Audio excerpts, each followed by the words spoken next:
पंजाब देश का अंग ते सारे प्रांतां नूं हर तरीके नाल संपन्न करने की कोशिश करो, पंजाब नूं कमज़ोर करने की कोशिश करो। जे तुसी NSA भी लाओ तो बाकी प्रांतां दी सज़ा 1 साल की, पंजाब दे 2 साल की, इत्थे 2 साल की। जिस जिस प्रांत तुसी डैम बनाओ उस प्रांत के हवाले कर दो, पर इत्थे तुसी भाखड़ा बनाओ तो अपना ही कंट्रोल रखो, पंजाब नूं नहीं देना। ये क्यों दिता जाए? इनू तुसी अंग कदी समझिया ही नहीं। तो जब तुसी पंजाब नूं अपना अंग नहीं समझते तो पंजाब दे रहण वाला तुहाडा अंग किस तरह होवेगा? उसनूं तुसी अपना अंग। एक हकीकत है, बहुत वड्डी सच्चाई है। अपनों से बैर रखना तूने बुतों से सीखा। तैनूं पता ही नहीं, सिख इस देश का जितना अपना है होर कोई अपना नहीं। इत्थे ते पुराने बंदे जय चंद पैदा होंदे रहे जो देश नूं गुलाम करते रहे। इत्थे ते खिमा करनी भगत सिंह जैसे सिखां दे पैदा होए जो देश नूं आज़ाद करांदे रहे। इत्थे ब्राह्मणां दे जय चंद पैदा होंदे रहे जो देश नूं गुलाम करते रहे। ये तो इतिहास है, सामने इतिहास है। साडे विच तुसीं एक ते जय चंद पैदा करके दिखाओ, इतिहास पढ़ के वेखो पुराना। जय चंदां दीयां डारां लगियां पईआं ने इन्हां विच। अथा अनंत ते कमाल दी गल, अपनों से बैर रखना। इकबाल कहता है बई मैं इस देश का वासी हाँ, मैं इस देश दे रहना, इस देश दे जमिया पलिया, मेरे पिता पितामह इस देश दे, पर अपनों से बैर रखना तूनो बुतों से सीखा। जंगो जदल सिखाया वाइस को भी खुदा ने, तंग आके मैंने आखिर। हुण ये शहर गुरु रामदास जी दा वसाया होया ना, ते कदम कदम दे उत्ते हर चौक दे उत्ते कुछ ऐसे आकार बनाए जान पत्थरां दे जिथों गुरु रामदास की झलक हर पासे मिले। शहर गुरु रामदास का ते तुसी सारे शहर घूम फिलो, खिमा करने इस तरीके के अंकार बनाए गए हैं जिहदे नाल गुरु रामदास जी नूं भुल जान, ये लोकी भुल जान। अपनों से बैर रखना तूनो बुतों से सीखा। हद हो गई, इन्ना मुतसबपना, इन्नी तंग दिली जो मैं इस शहर में घूम फिर के देखदा। अपनों से बैर रखना तूने बुतों से सीखा, जंगो जदल सिखाया वाइस को भी खुदा ने, तंग आके मैंने आखिर दैरो हरम को छोड़ा, वाइस का वाज छोड़ा छोड़े तेरे फसाने। गुरु तेग बहादुर साहब जी महाराज ने अपनी जान दे देते तिलक ते जनेऊ की खातर। ते तिलक धारी जनेऊ धारी कदी जो है सरेआम नहीं कहता कि मेरा जनेऊ बचे है गुरु तेग बहादुर साहब जी की मेहर का सदका, बख्शिश का सदका। कोई कहता है? वैरी हो गए। शीशगंज में एक दफा आग भी लाई गई सी। अपनों से बैर रखना तूने बुतों से सीखा, जंगो जदल सिखाया वाइस को भी खुदा ने, तंग आके मैंने आखिर दैरो हरम को छोड़ा, वाइस का वाज छोड़ा छोड़े तेरे फसाने। 20-25 साल पहले इकबाल ने यह गल आखी है ते 600 साल पहले कबीर कहता है हमरा झगड़ा रहा न को, पंडित मूला छाड़े दो। भाव ये ब्राह्मण जे इकबाल दे टाइम इतना कठोर से ते कबीर दे वक्त भी इतना कठोर से, ते जे कबीर दे वक्त इतना कठोर से ते महात्मा बुद्ध दे वक्त भी इतना कठोर से। तभी उसने ब्राह्मणी निजाम नूं मनण तो इनकार कर दिता। आखिया नहीं, ये कठोरता मैनू कबूल नहीं, ये मैनू जो है प्रवान नहीं। तो ब्राह्मणी निजाम दीयां धजियां उड़ाइयां महात्मा बुद्ध ने। ते पता ब्राह्मण चूंकि कठोर ते से शस्त्र लैके आया, 12 लाख बौद्ध भिक्षु कतल कर दिते गए इस देश दे ब्राह्मण के इशारे नाल, शंकराचार्य के इशारे। इतिहास पढ़ के ते देखो। ब्राह्मणी निजाम तो जद भी कोई बागी होया भी ये निजाम सानू प्रवान नहीं, ये ते पत्थर है, ये नाल ते जिहड़ा नेड़े आंदा उहदा सिर टुटदा। ये ते पत्थर है, पत्थर सानू कबूल नहीं। कोई जीवदा जागदा मनुख बैठना चाहिए, पत्थर क्यों बैठन? पत्थर ते देश नाल टकराणगे, देश नूं चिकनाचूर करनगे। तो 12 लाख बौद्ध भिक्षु मौत के घाट उतार दिते गए ते बाकी बौद्ध भिक्षु भज गए। ब्राह्मणों ने देश दे रहन नहीं दिता, टिकण नहीं दिता। कबीर पंथी खड़े हुए सन, ब्राह्मणों ने मिटा दिते। इतनी मैं अर्ज कर दी। स्वामी महावीर ने जैन पंथ चलाया, ब्राह्मणों ने चलन नहीं दिता। समुचे देश के 50 लाख तो ज्यादा नहीं ने।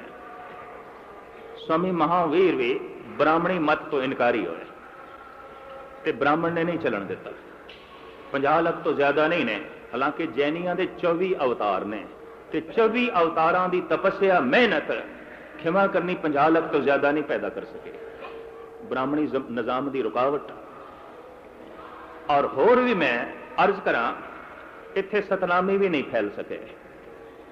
बहुत वड्डा ये पंथ चलिया, बहुत वड्डे पद्धर का।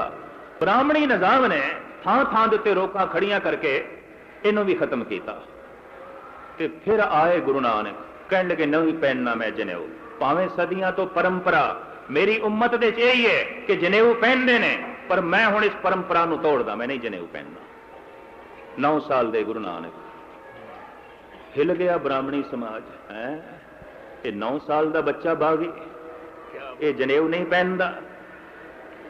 जे अज कहंदा जनेऊ नहीं पहनता तो कल कहेगा मैनू वैदिक रीति प्रवान नहीं, परसों ये कहेगा मैनू ब्राह्मणी निजाम प्रवान नहीं। हुणे तो ही रोकां लाओ।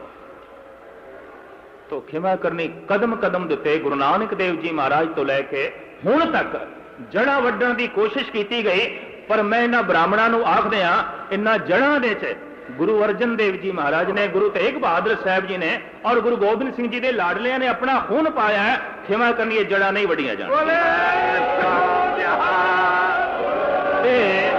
अपनी थां ते मजबूत रहणगियां और महान रहणगियां। जिथे तंग आके इकबाल ने आखे, जिथे तंग आके कबीर ने कहा, और जिथे तंग आके गुरु नानक देव जी महाराज ने इतराज किया, इनकार किया, उत्थे तंग आके गुरु गोबिंद सिंह जी महाराज को कहना पिया मेरा ब्राह्मणी निजाम नाल कोई मतलब ही नहीं। क्षत्रिय को तो बामण को ना है, कह तप आवत हो जो करूं।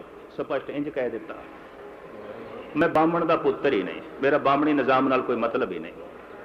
गल खत्म, सिलसिला खत्म। तो इतने वड्डे पदर दिते अवतारी पुरुषों ने, महात्मा बुद्ध ने, स्वामी महावीर ने, कबीर पंथियां ने और सतनामियां ने, तो फिर गुरु घर ने कोशिश की थी। और मैं अर्ज करा, वो निजाम जिहड़े खड़े हुए सन सुधार, कबीर पंथी, जैनी, बोधी, करीबन करीबन मिटा दिते गए इस देश दे। इतिहास तुसी पढ़ के वेखो। मैं जब इस ढंग नाल देखना ये मिट क्यों गए।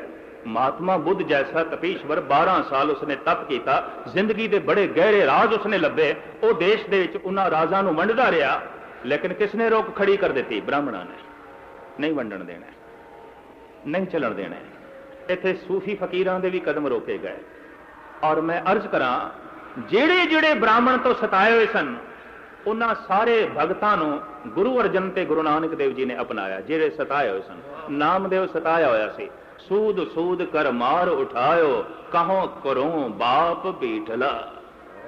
सूदर सूदर करके मार के मैनू बाहर कढ़ छड़े। मैं दोवें मंदिर देखे ने, औंडा ते बीठल मंदिर। बीठल मंदिर है पंडरपुर दे च, ते जेड़ा मंदिर फिर चुके है वो है औंडा दे च।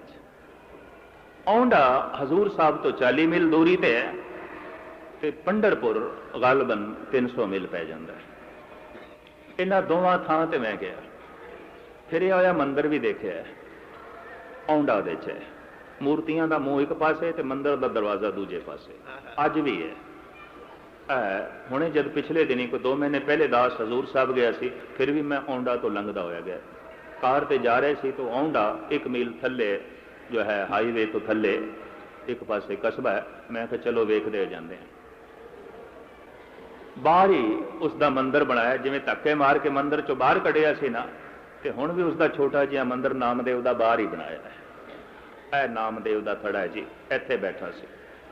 ते पंडरपुर ते मैं निराला सिलसिला देखिया। अंदर बिठल का मंदिर वेखिया, तरह तरह के देवी देवतियां दी मूर्तियां। ते जब मैं बाहर निकलन लगा ना दूजे दरवाजे दे राही, ते दूजे दरवाजे दे पौड़ियां दे उत्ते थाल दे एक मूर्ति सी, ते पुजारी आवाज लाण संत नामदेव नूं मत्था टेकदे जाओ, संत नामदेव नूं मत्था टेकदे जाओ। ते मैं कहा पुजारी जी पहले मैनूं गल दसो, सारियां दी मूर्तियां ते मंदिर दे अंदर ने, ते नामदेव दी मूर्ति इत्थे जुतियां च रखी हुई, इत्थे ते लोकी जुतियां उतार के अंदर जांदे ने, बाहर निकलदे ने। ते पौड़ियां दे आखण लगे ये शूद्र है ना, इनकी मूर्ति अंदर स्थापन नहीं हो सकती, शूद्र है। संत ने मत्था भी टेको, पैसे भी चढ़ाओ, पर है न शूद्र अंदर नहीं वड़न देना। उत्थे बोल मैं अपनी डायरी च नोट किए, मैं कहा नामदेव तेनों उदों धक्के मार के मंदिर चो बाहर कढ़िया सी, अज तेरी मूर्ति नूं धक्के मार के बाहर कढ़िया। ये तेरी मूर्ति नूं भी अंदर वाड़न नूं तैयार नहीं। ये तेरी मूर्ति नूं भी अंदर देण नूं जो है थां देण नूं तैयार नहीं। अज तक ये निज़ाम मौजूद है। मूर्ति उसके अंदर नहीं स्थापन करनी, बाहर बैठे पौड़ियां ते बैठे।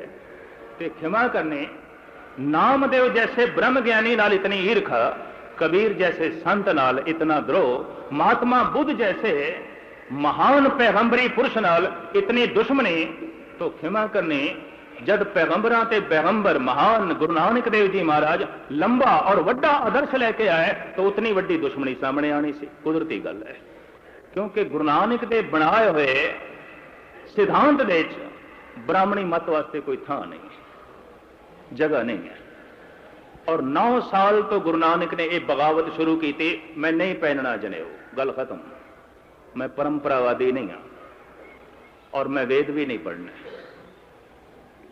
दयानंद ने कह दिता, गुरु नानक कोई वेद पाठी थोड़ी से, गुरु नानक को कोई संस्कृत थोड़ी आती थी। उन्होंने निर्भय की जगह पर निर्भव लिखा है, पर उन्होंने कौन दसे गुरु नानक संस्कृत पढ़ाना आया इस देश में? टीचर सी कोई संस्कृत पढ़ाना आया?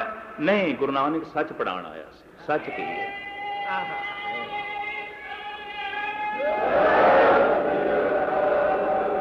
ये भाषा के अलग अलग भांडे ने, चाहे वो अरबी है, फारसी है, संस्कृत है, पंजाबी है, सिंधी है, बंगला है, मराठी है, ये तो भांडे ने।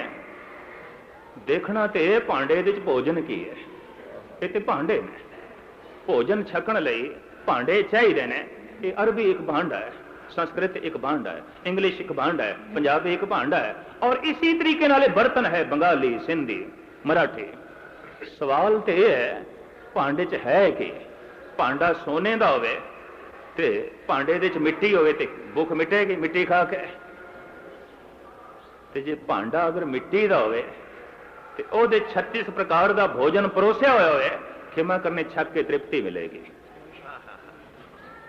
और अवल तो मैं मनता ही नहीं कि कोई भांडा मिट्टी का है, सारे भांडे सोने के हैं, चाहे संस्कृत है तो चाहे फारसी है, चाहे अरबी है तो चाहे पंजाबी है, चाहे उर्दू है तो चाहे बंगला है, चाहे मराठी है, ये सब भांडे सोने के ने। पर भांडे की महानता सोने करके नहीं, भांडे की महानता होगी भांडे च है कि। अगर भांडिया पखंड है, भांडिया झूठ पिया है, भांडिया वितकरे पे ने, भांडिया दुश्मनी पई है, इन्होंने भांडिया की करिए? छक के क्या तृप्ति मिलेगी? वैर विरोध पे होवे, वरण वंड पई होवे, और तरह तरह के तकसीम करन दे तौर तरीके इन्होंने भांडिया पे होने, इन्होंने भांडिया की करिए? सानू ते वो भांडा चाहिए है